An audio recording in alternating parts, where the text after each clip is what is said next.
This is All India Radio. We now present a weekly roundup of the key events of G20 this week from January 1st to 7th, 2023 under India's presidency. Script and narration is by our Foreign Affairs Editor, Dr. Atul Kumar Tiwari. G20 India 2023. One Earth, one family, one future.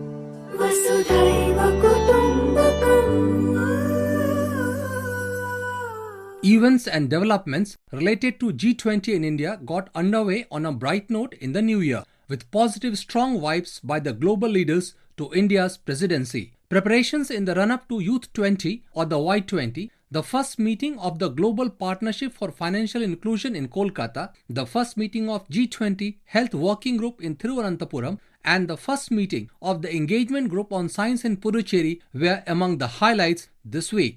G20 India 2023.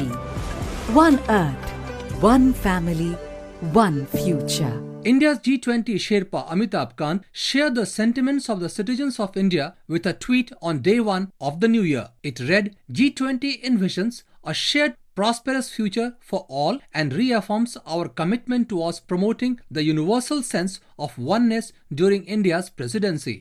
In an article published in a leading Indian daily, Mr. Kant wrote that in a data-driven world, India's G20 presidency is an opportune time to set a new gold standard for data, and nations should invest in the self-evaluation of data governance architecture. What India has demonstrated to the world is that you can use digitization to leapfrog.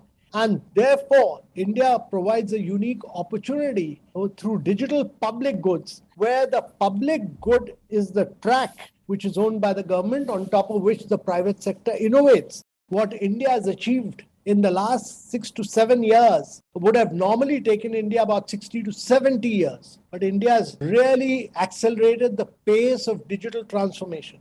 This is a lesson for many other countries of the world, and we need to bring what we have done to the knowledge of the world, that this is possible technologically leapfrog, and that the data being owned by, instead of by big tech, we need data to be owned by individuals, and that consent is critical. And during our presidency, we'll use this opportunity to spell out the India narrative in many of these things. India's chief G20 coordinator Harshvardhan Shringla outlined what happened in the first month of India's G20 presidency and the road ahead, with over 200 meetings planned across more than 50 cities.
The Prime Minister spoke to King Charles III of the United Kingdom on Tuesday, 3rd January, and briefed him about India's priorities under its G20 presidency. These include propagation of digital public goods, environmental protection and climate resilience, and the potential of mission life, among others. India's G20 presidency and its significance for the global community also figured prominently in Austria as well, where the External Affairs Minister Dr. S. Jaishankar held talks with his Austrian counterpart and also the IAEA Chairman Rafael Grossi. Addressing the Indian diaspora in Vienna, External Affairs Minister Dr. Jaishankar termed India's G20 presidency a very big deal. He said India has taken up the responsibility to host the meetings of the powerful grouping at a time when there is great economic stress on the global supply chains and strong political polarization in the world. And hence, India to take up the responsibility at this time is something truly exceptional.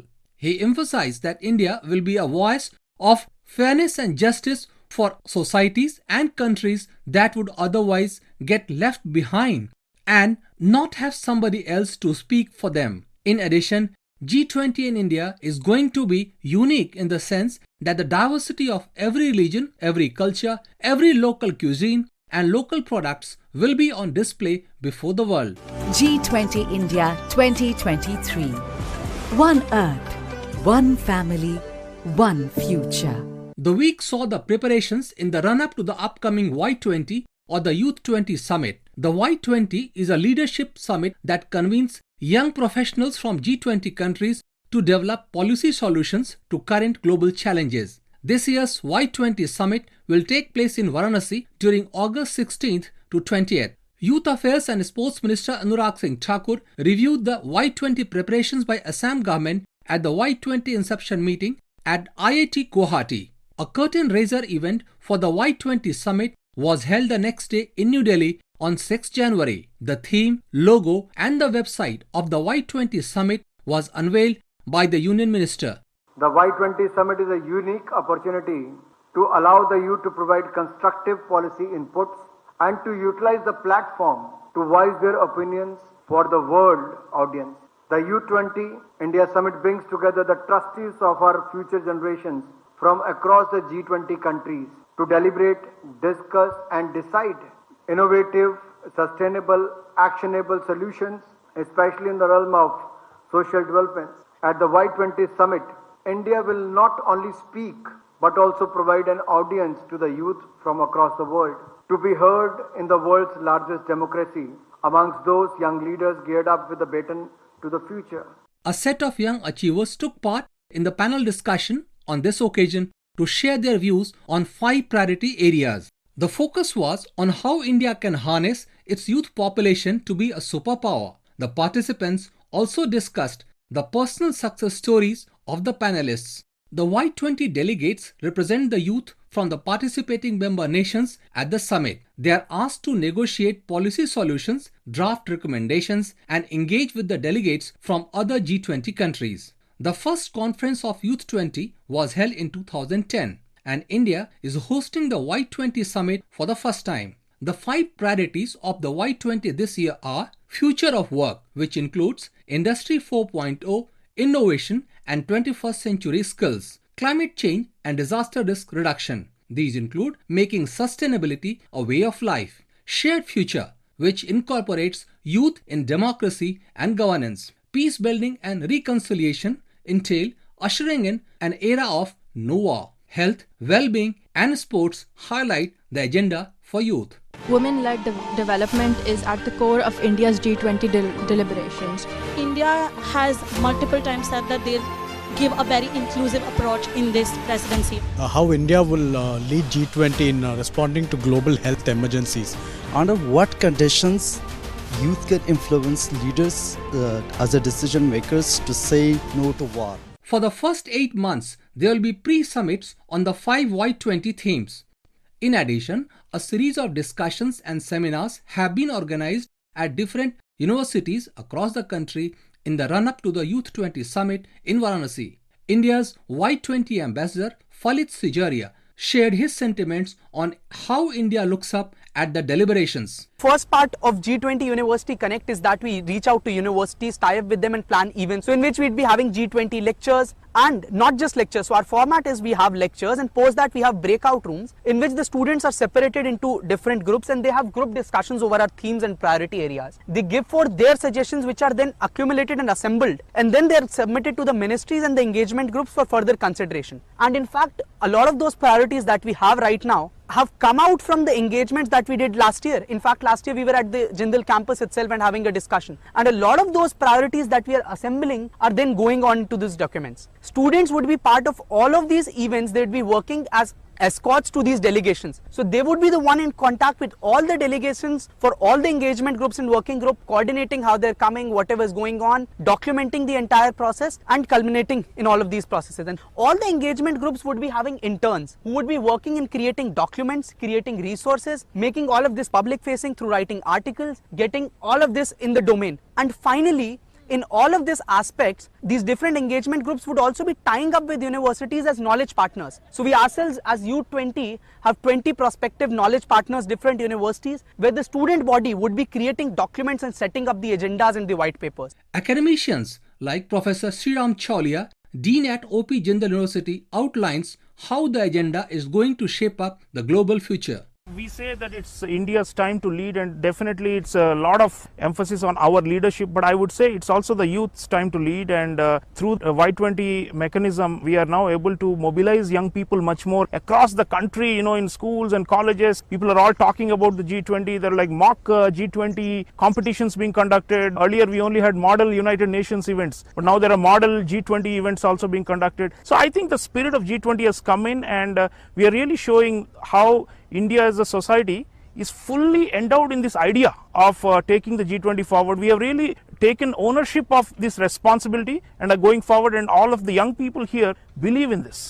Puducherry will be hosting the first engagement meeting on science on 31st January. Lieutenant Governor of Puducherry, Dr. Tamil Sai Sundarajan, released posters and stickers on G20 logo at a function in Puducherry on 4th January. She lauded the move to host G20 meetings across the country. Chief Minister of Puducherry, N. Rangasamy, switched on G20 LED logo on this occasion. G20 India 2023. One Earth, one family, one future. India's G20 Sherpa posted on Twitter that a new working group on disaster risk reduction has been established under India's G20 presidency. It aims to boost collective work, multidisciplinary research, and exchange of best practices on climate risk reduction among G20 nations. He also recalled that earlier, the historic city of Udaipur hosted the first G20 Sherpa meeting, where more than 40 Sherpas discussed some of the world's most pressing issues, and through cultural performances, art exhibition, and excursions, G20 delegates experienced some unique Indian moments.